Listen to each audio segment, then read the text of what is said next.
I literally was so depressed that I got sick and like almost fainted and had to like be sanctioned to go to therapy. It was dark. This is not the California that was advertised. This is not what I was sold. I want my money back. Today I'm going to be talking about why I decided to leave California. There's been a lot of influencers and just a lot of people moving out of California. I feel like this all started after quarantine. From what I've seen, it seems like it's a lot of people in their 20s and people in their early 30s who are deciding to make this big move from the West Coast to the East Coast. And it's so crazy because, like, I want to say 5 years ago, LA was the place to be. I mean, I moved to LA because I wanted to live like the LA California dream. But I feel like that dream is definitely shifting. And I think COVID is honestly the one thing that has caused it. So I wanted to just sit down and chat with you guys about why I decided to leave LA and what my experience in LA was, and why I think a lot of people are deciding to leave that state. Because we're all on the internet, it's almost a trend for people to, move places. And I feel like people moving to the East Coast is going to be another trend. So we're going to chat about why I wanted to go to LA in the first place, what living in LA was like, what living in LA taught me, why I decided to leave. And lastly, I want to take the time to answer the question of whether or not I see myself ever going back to LA after this. The main reason why I decided to go to California was, honestly, I'm going to be completely transparent with you guys. I felt like I was very influenced by social media and what I was seeing online. I don't know if you guys grew up on Tumblr. Tumblr was literally 100% California vibes.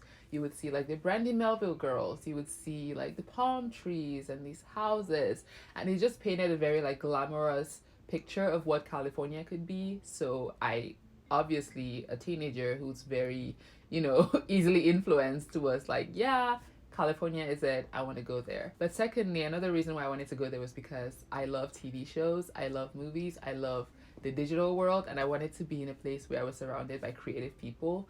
And I knew that in California I would find those people. Growing up in a small town, there's no entertainment, like literally 0%. So at that time, it seemed like the most viable and the most smart choice for me. I knew that my one ticket out of Maryland was to go to a school in California. When I told my parents I wanted to leave Maryland and like move thousands of miles across the country to go to California at the age of 19, I think. Yep, I was 19 years old.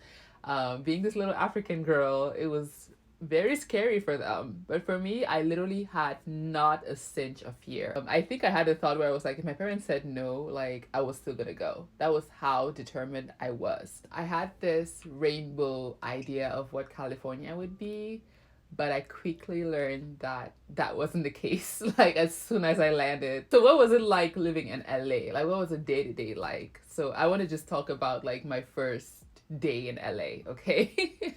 I decided to attend a school without ever going to see what it looked like. If you're considering a college, please spend the extra money and go see what it actually looks like and what it feels like. Even when you do that, like take it with a grain of salt, because colleges try to like, put on a facade when they're having kids tour their campuses, and you don't really see like the real parts. Like talk to kids who are there, talk to kids who are your race. And also being like a black girl in a very white school, that was something that I thought I was prepared for. I think that kind of messed me up a little bit, but then again it also like set me up for like the corporate world, which is like totally white. To be honest with you, I had like a very miserable college experience for the most part. I would say I have some good things when I look back on my college experience. Like there were some good parts, but I remember being so depressed and so alone and being just so far away from my family that I literally thought like I wanted to go back home. I remember this call I had with my mom where I was just literally crying and like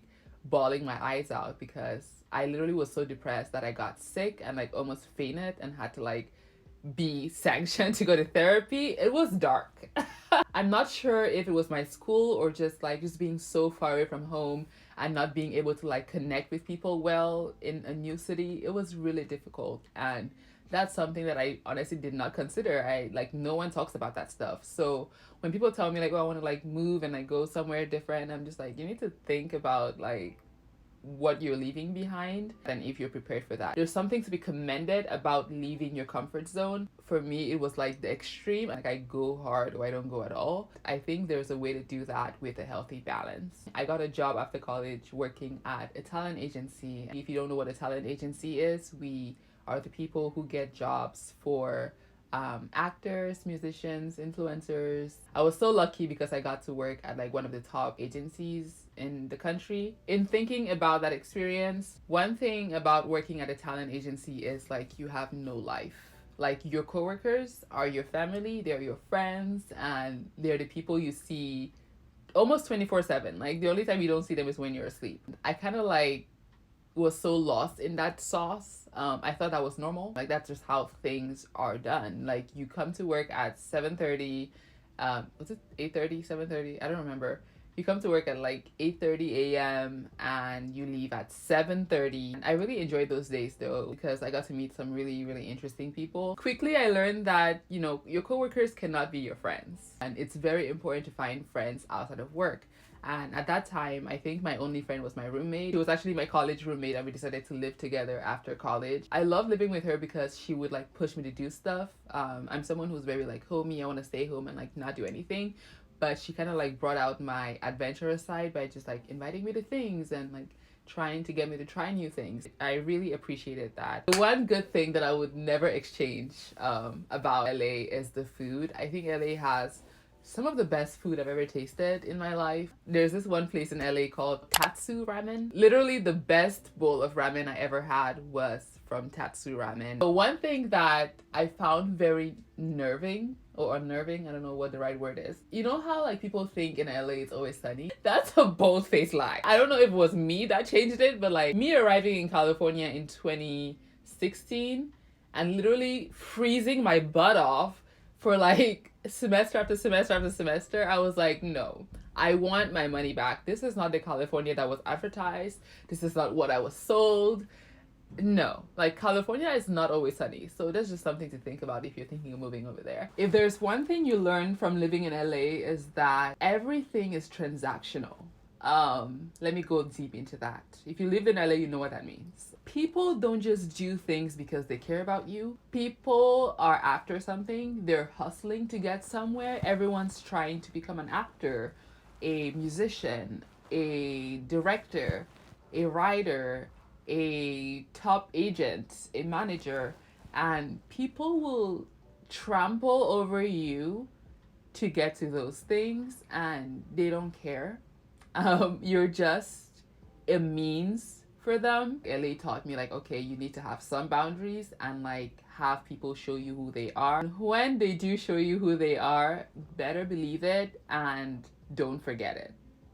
I don't want to paint it all as bad because there are good people in LA, but they are hard to find. And if you do find them, please keep them close. While living in LA, I feel like I was presented this choice on multiple occasions where I had to choose between, you know, my values and becoming one of the vultures. The latest season of American Horror Story like touched on this a lot, where they painted like the people in Hollywood like these agents and managers and just like everyone in Hollywood just being like a vampire, and like they're just trying to get their next fix of something. And it's up to you as, you know, a person, as, you know, someone who has values, to be like, okay, do I want to trade all of that for this future of fame and fortune and money? Would I be able to live with myself if, you know, I stepped on a couple of necks to get to where I am? And that's a choice that is very apparent, and you have to make that conscious decision to choose that every single day and choose yourself so you don't lose it. And I feel like that's why LA wasn't for me. I feel like one day I'm going to do a sit down video and talk about this, because I don't feel like a lot of people talk about getting fired from jobs often. I got fired a lot in Hollywood, okay? I got fired from the talent agency I was working at. I got fired from the next job that I got. The second day of that job, I got fired. I went through like a huge depression after that because I felt like I wasn't, you know, good enough. I felt very insecure after that.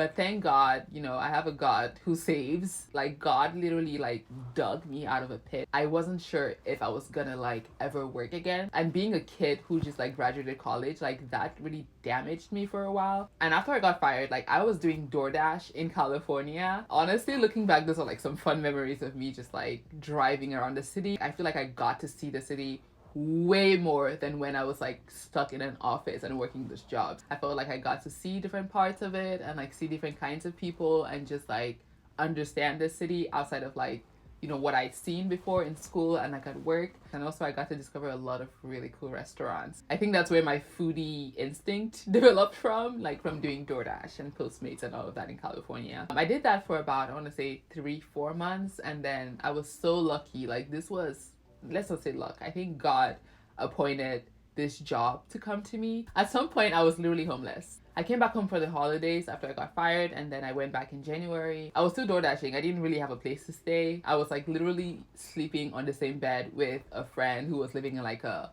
4x4 apartment. Literally this apartment was like a box, and we were both like sleeping on the same bed. I was literally homeless at the time. I was like looking for a place to stay. Like everything was super expensive. This friend, she ended up sending me this job list. It's called the UTA job list, and it's like very internal in the industry. If you're looking for a job in Hollywood, look up UTA job list. This one day I found this job that was in the social media space. Specifically, it was around TikTokers. Mind you, this is 2020, like March. So right before quarantine. TikTok wasn't TikTok. The funny thing was I had been using TikTok since college. Like since 2018 I was on TikTok, and I loved TikTok. Like I really understood what TikTok could do. And when I was working at an agency, I would tell everyone like, hey, you guys should download TikTok. It's super fun. Like it's this new app. I was like the biggest cheerleader of TikTok at that agency. Like I think they thought I was like crazy or weird, and literally they would laugh at me. And you just never know where your now is gonna get you tomorrow. So just always like try to appreciate the little things, even the things where you feel like are just nothing. I ended up getting that job at the TikTok management company, and it was honestly very eye-opening because I didn't understand that there was this whole side of entertainment that was just like less buttoned up Hollywood and just way more like open to like innovation and younger people. Like at my company, we were all like very young, and seeing people who were like my age or like around my age doing incredible things, and not like seeing people in their 40s, 50s, 60s, running the show, that opened up my eyes to be like, wow, like I could do something like this. I don't have to wait 20 years to get to a point where I'm managing people or working with like creative people. Like I can actually like see myself doing this. Literally the first week of getting that job, COVID hit, and I decided like, hey, since we have some time working from home, I'm gonna go back to Maryland and visit my family. This was what I was thinking, mind you. I literally packed like one book bag of clothes because I knew I was coming back to LA. So I come back to Maryland, and then there's the whole shutdown, and I'm like, oh, I'm staying here. Like why would I go back to California and work from there if I can stay here and be with my family, whom I really missed from like going to school over in California for like 2-3 years. And so I decided like, hey, I'm gonna stay here. I have sisters, so I can borrow their clothes. It was a very interesting time. Okay, I literally had nothing for like 5 months after that. In August, I decided to go back to California and move out. I was literally paying rent while I wasn't in California, while I was here. And it was just like, it didn't make sense. So after moving back to Maryland fully with all my stuff and my car and everything, I had to ship my car from California. That cost me way too much money. Even at that point, I wasn't quite sure if I was gonna stay in Maryland long term because the industry was in California. Working from home was temporary. Like that was what we were all thinking, like, oh, we're all gonna work from home, it's temporary, but we're all gonna go to the office at some point. But then at the back of my mind I had this anxiety of like, oh my god, at some point I'm gonna have to like leave my family and leave Maryland and go back to California to continue this job. I mean, I do love this job, but I don't know if I want to like move to California to keep doing it. So there was that anxiety just like burning at the back of my brain. 2021 happens, and I just realized that I just wanted to like move on from my current job. I was looking for other jobs at the time, and I was like, okay, I don't want to move to California, so I'm looking for something remote and something that's going to stay remote even after COVID ends. That was what was in my mind. And I looked for a bunch of jobs. They were mostly in the TV world. Like, I was very interested in working in TV development. Even though I'm also a writer, I wasn't really looking at like the creative parts of the industry. I was just looking more so at like the business side of things. I got a couple really good interviews at like some big companies, but at some point I had to just be like, look, like, I appreciate you guys interviewing me, but like, I don't think this is the role for me. Like, I don't want to move to California anytime soon. I just want to, like, figure me out. So I just decided to take a couple months off. At the end of the day, I think I just wanted freedom. I wanted the freedom to like live anywhere I wanted and work and do something I loved. And I discovered that I had all these skills from my old job that I wasn't really using. So I decided to put them to work and see what happened. And then I became a talent manager. It's insane to me that this is my full-time job and this is something I'm doing and I'm literally like so committed to. There's this bubble of California or LA where like it's all about the hustle. Nothing else outside of that bubble matters. That's literally how it is, and that's how I was as well. So I don't really blame or like point fingers at anyone, because I was like that. Like, I was all about the industry. Like, I couldn't see past the industry. Like, I didn't understand that there were people out there just like living normal lives, and I was just so caught up in that, and the fear of going back to that really scares me. And also, I just wanted to be around my family. My family is something I truly value, and time spent with them is something that I think I could never get back. My career will always be there. Like, you can always get a job and you can always make money, but the moments you spend with the people you love is like the thing that matters the most. Because I was starting a business from ground zero, it was so helpful that I was living with my family. I feel like living home allowed me that freedom and like the grace to fail. I think I'm gonna make a video about, normalizing living at home, because I feel like there's this shame that is supposed to come with saying like, oh, I live at home with my parents. Honestly, look, I did the whole like I want my freedom thing. Like, I moved out, I did all of that. I'm not gonna say I don't feel any shame in that, because there is a little part of me who's like, you should be ashamed. And like, society is telling me like, hey, you shouldn't be living at home with your family. Like, you should be out and, whatever. But honestly, like, living at home with your parents, it can be trying. And it has its moments. But at the end of the day, I feel like I'm saving enough money to the point where I can at least, move out in a couple years and, have a more stable financial life. Right now, to me, living in an apartment doesn't make sense. But the one thing that has remained a constant from like California to here is it's really hard to like make friends, or to make new friends. I do have like my childhood friends that I grew up with. It's just really hard making friends as an adult. I think the only thing that could make me actually turn my back and be like, hey, I'm moving back to LA is like if I'm making a lot of money and I can afford living in like the nicest neighborhood in Beverly Hills, and also if I can like have a house where I can like move my family in, then I would go back to LA. Because then like you don't really have to like associate with people that much. Same for New York. Like, I have no desire in living in New York City. Like, no. Like, I can't. I think I would visit New York, because there are some nice things to do in New York, but to live there, I think I would need to be a billionaire. It's just not the vibe for me at this point in time. After watching Gossip Girl, I was like hell bent on going to New York City. And then I realized like living in New York and being poor is not a vibe. It really isn't. I do feel like I want to go back and visit LA, because it's the city where I honestly like became who I am today. Like, it was very influential in my development as a 20-year-old and as an adult.